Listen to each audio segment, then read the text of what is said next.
Hello दोस्तों, नमस्कार। मैं यश राज क्लास से अपने चैनल पर स्वागत करता हूं। आप इसको भगवान नहीं देखे होंगे। जो त्रिभुज का जो ऑब्जेक्टिव क्वेश्चन है वो आप वीडियो को डिस्क्रिप्शन में लिंक मिल जाएगा, आप जब देख लीजिएगा। यह क्वेश्चन आपको 11 सॉल्व करना है। 11 क्वेश्चन कहता है कि एक समकोण समद्विबाहु त्रिभुज है, यानी समकोण भी है और समद्विबाहु त्रिभुज है, जिसमें सी जो है आपको 90 डिग्री है, यानी 90 डिग्री तो सी ले लेते हैं। अब बाकी को हम ए और बी दे देते हैं।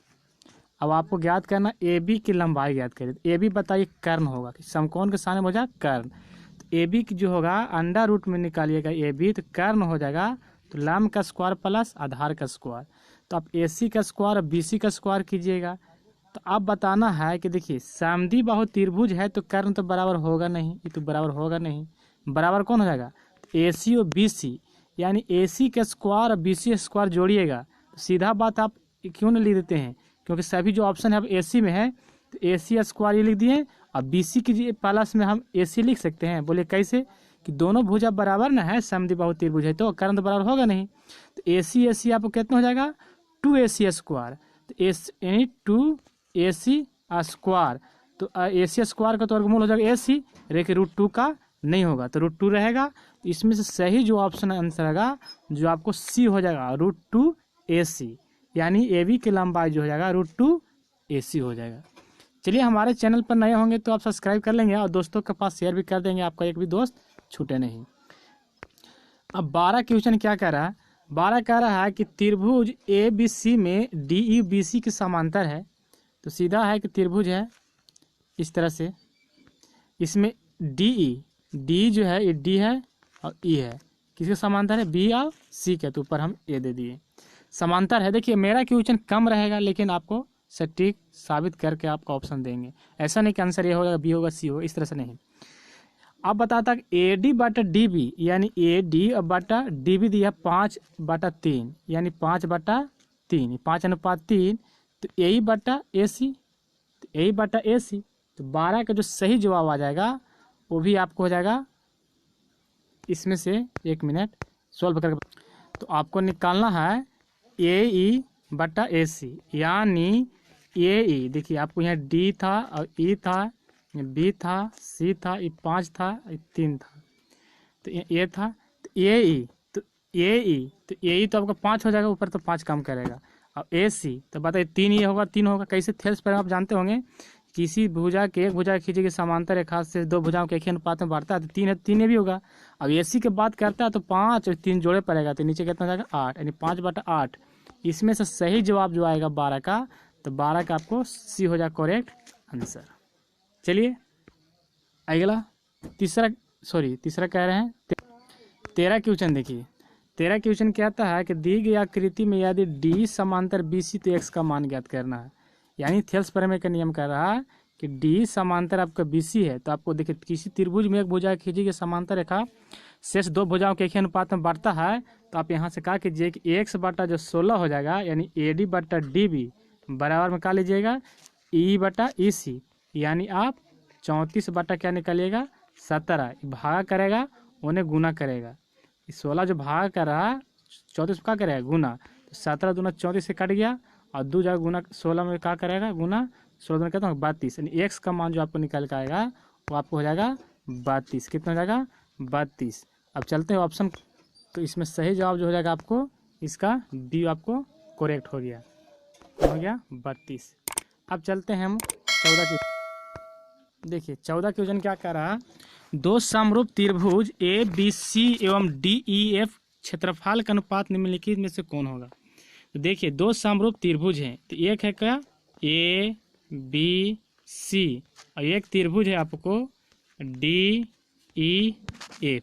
देखिए दो समरूप त्रिभुज का क्षेत्रफल का अनुपात जो होता है संगत भुजाओं के वर्गों के अनुपात के बराबर। संगत भुजा देखिए इसमें ए बी है, क्रम में डी है, तो संगत भुजाओं के वर्गों का अनुपात बराबर, तो यानी ए बी का स्क्वायर जो हो जाएगा डी का स्क्वायर बराबर, यानी 14 को जो सही आंसर आपको आएगा वो आपको सही जो इसमें से ऑप्शन साबित करेगा वो सी हो जाएगा। संगत भुजाओं के वर्गों का अनुपात बराबर, यानी एवं ए बी का स्क्वायर है, डी स्क्वायर का अनुपात जो होगा बराबर हो जाएगा, यानी सी एस में करेक्ट आंसर हुआ।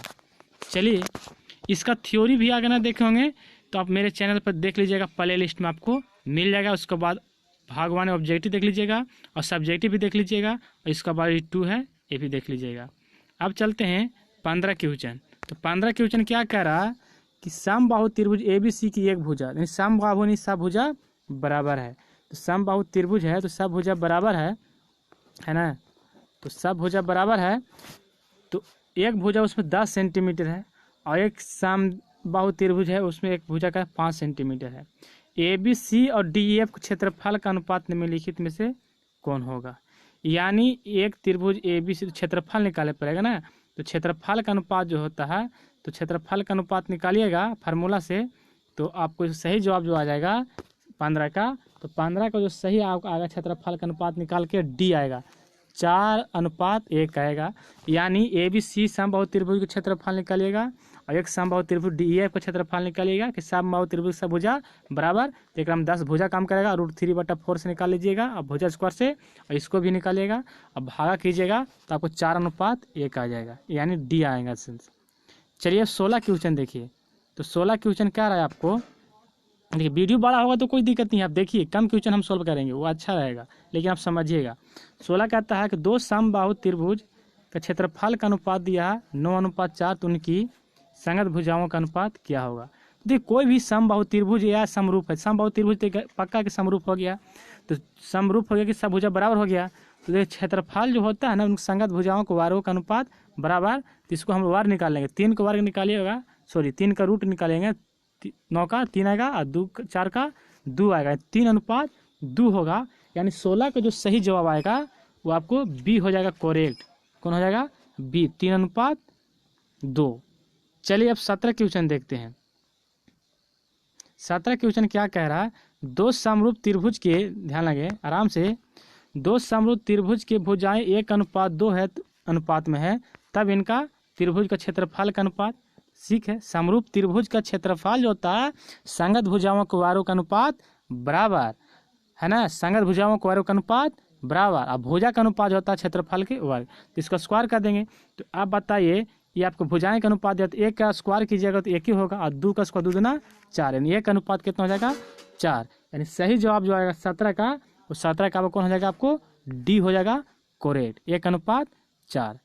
चलिए आप इसको ज्यामितीय तथ्य आपको हमको वीडियो के डिस्क्रिप्शन में मिल जाएगा लिंक, उसको भी देख लीजिएगा, अच्छा रहेगा ना, श्रेणी बाय श्रेणी पढ़िएगा। तो चलिए 18 क्वेश्चन। 18 क्वेश्चन क्या कह रहा, तो 18 क्वेश्चन कह रहा कि समबाहु त्रिभुज ABC यदि, देखिए समबाहु त्रिभुज यानी सब भुजा उसमें बराबर है, तो ABC में AD जो हुआ यहाँ से A हुआ, ये आपको D हुआ, यहाँ B और C हो, AD जो है BC पर लंब इन्होंने बांट दिया है। तो AB का स्क्वायर, ध्यान लगाइए, AB का स्क्वायर और AD का स्क्वायर अनुपात जो होगा, AB का स्क्वायर और AD का स्क्वायर, उसको अनुपात निकालना है, कौन 3/4 हो जाएगा कि क्या हो जाएगा। तो देखिए इसमें दो त्रिभुज बन गया, ये त्रिभुज बन गया, ये त्रिभुज बन गया, तो यानी इसमें आपको क्षेत्रफल का अनुपात संगत AD का स्क्वायर निकालना है। तो आप दोनों तरह के निकाल भी सकते हैं अलग करके। देखिए इसमें अगर निकालते हैं आप, 1 मिनट एक बड़ा करते हैं इसको, तो आप इसको क्या कीजिएगा, देखिए ये आपको हो गया A हो गया, D हो गया, लंब हो गया ना, लंब हो गया, इसमें B हो गया, C हो गया। AB का स्क्वायर निकालना और AD का स्क्वायर, तो AB आप निकाल लीजिए, लंब हो गया तो कर्ण हो गया, कर्ण का स्क्वायर निकाल लीजिएगा, लंब का स्क्वायर प्लस आधार का स्क्वायर, और एक आपको AD चाहिए AD, तो कर्ण का स्क्वायर आधार का स्क्वायर निकाल के फार्मूला से, और बट्टा में कीजिएगा, ऊपर लिखिएगा AB वाला मान, नीचे AD स्क्वायर वाला मान काट के, यानी सही जवाब इसमें से आपको निकल के आ जाएगा, आपको B हो जाएगा करेक्ट, 4/3 निकलेगा। आप निकालिएगा, आपको निकल जाएगा, नहीं निकलेगा कमेंट बॉक्स में जवाब मेरे को दीजिएगा। चलिए 19 क्वेश्चन क्या कहता है, देखिए 19 क्वेश्चन क्या कह रहा है, इसको देखिए थोड़ा सा। 19 क्वेश्चन कह रहा है कि यदि त्रिभुज ABC और PQR समरूप हैं, है ना, ABC एक A है, एक B है, C है, और एक क्या है P है, Q है, R है। A जो है 47 डिग्री, ये कितना आपको 47 डिग्री, और Q जो है, इसमें Q हो गया ना 73 डिग्री, कितना है 73 है ना। तो C का मान ज्ञात करना है, बताइए ये जो है 47, तो ये भी 47 हो जाएगा, पक्का है, समरूप ना है जी, तो ये 47 तो ये भी 47 हो जाएगा। अब बताइए इसको ज्ञात करना, त्रिभुज के तीनों कोण जो कितना 180, तो 47 से 3 जोड़ेगा तो कितना 7 3 10 के 0 और 7 4 11 1 12, तो 120, और त्रिभुज के तीनों कोण जो 180, तो 180 में से 120 घटेगा तो अब कितना जाएगा 60 आंसर आना चाहिए इसको। यानी 19 का जो सही जवाब आपको आ जाएगा, तो 19 को आपको हो जाएगा सी। 19 से कौन हो जाएगा सी, करेक्ट आंसर कौन हो जाएगा सी, आपको राइट हो गया। अब चलते हैं 20 क्वेश्चन। देखिए 20 क्वेश्चन क्या कह रहा कि त्रिभुज ए बी सी में ए डी जो है बी सी पर लंब है। त्रिभुज ए बी सी है, ए है, बी है, सी है। ए बी सी में जो है ना ए डी जो है बी सी पर लंब है, लंब डी हो गया है ना, ए डी पर लंब है। और ए डी बी डी बराबर 8, ए डी भी 8 है और बी डी भी 8 है, चलिए पक्का। अब बी सी जो है 23 सेंटीमीटर है, बी सी कहना है जी, तो बी सी पूरा 23 है, तो 23 में से 8 निकलेगा तो कितना बचा 8 5 13, यानी 15 है ना, 15 ही बच गया। तब ए सी का मान ज्ञात करना है, तो ए सी यानी इसको निकालना है, तो ए सी आपको कर्म हो जाएगा यानी लंब होगा। तो 15 का स्क्वायर कर दीजिएगा 8 के, यानी 8 8 64, 15 के हो जाएगा 225, जोड़िएगा 5 4 9 6 2 8 9 और 289, इस साथ आपको होता है 17 का वर्ग होता है, तो वर्ग रूट में आएगा, तो इस 17 यानी बी आ जाएगा करेक्ट आंसर। 20 से कौन हो जाएगा बी हो जाएगा, यानी सही जवाब कौन हो जाएगा आपको बी होगा, बी सही। चलिए अब अगला वीडियो देखने के लिए आप हमारे लिंक को इंतज़ार करें और अपने दोस्तों के पास शेयर कर देंगे। थैंक यू सो मच, धन्यवाद।